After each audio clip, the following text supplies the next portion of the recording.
ঝালকাঠি 1 আসনে বিভিন্ন ইউনিয়ন আমাদের দায়িত্বশীল যারা রয়েছেন সেই দায়িত্বশীলদেরকে কাজে বাধা প্রদান করা হচ্ছে, বিভিন্ন ভয়ভীতি দেখানো হচ্ছে। বিভিন্ন ইউনিয়নে ইতিমধ্যে আমার কাছে অনেকগুলো রিপোর্ট আসছে। কাজে আমরা চাচ্ছি আরো একটু সময় নিয়ে ইনশাআল্লাহ আমরা এটা প্রশাসনের মাধ্যমে এটা ব্যবস্থা নেওয়ার চেষ্টা করব।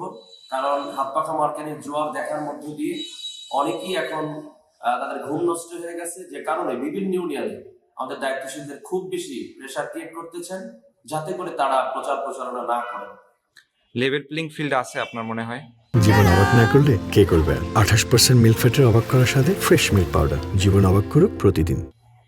আমরা এখন পর্যন্ত ওইরকম ভাবে 100% আশাবাদী না, কারণ আমরা যেটা অনুভব করতেছি যে বিগত যে বন্দোবস্ত ছিল সেই বন্দোবস্তের আলোকই একটি দল তারা সামনে অগ্রসর হওয়ার জন্য কি একই পদ্ধতিতে মামলার ভয় দেখিয়ে, হামলার ভয় দেখিয়ে এখনই তার দল ভারী করার জন্য এবং বিভিন্ন রকম দায়িত্বশীলদেরকে যে সেন্টারে যেতে পারবে কিনা, এজেন্ট দিতে পারবে কিনা এবং এজেন্ট কারা থাকতেছেন এই বিষয়ে এখনই তাদেরকে বিভিন্ন রকম চাপ সৃষ্টি করতেছেন এবং তারা ওই সিস্টেমে, অর্থাৎ যাতে করে লোক সেন্টারে না যায় এবং যদি যায় তাহলে তাদের মার্কা যেন ভোট দেয়, এরকম ভাবে এখনই আমরা বিভিন্ন জায়গায় অনুভব করতেছি। কাজে এখন পর্যন্ত আমরা লেভেল প্লেইং ফিল্ড যে হবে এটা 100% এখন পর্যন্ত আমরা বিশ্বাস করতে পারতেছি না।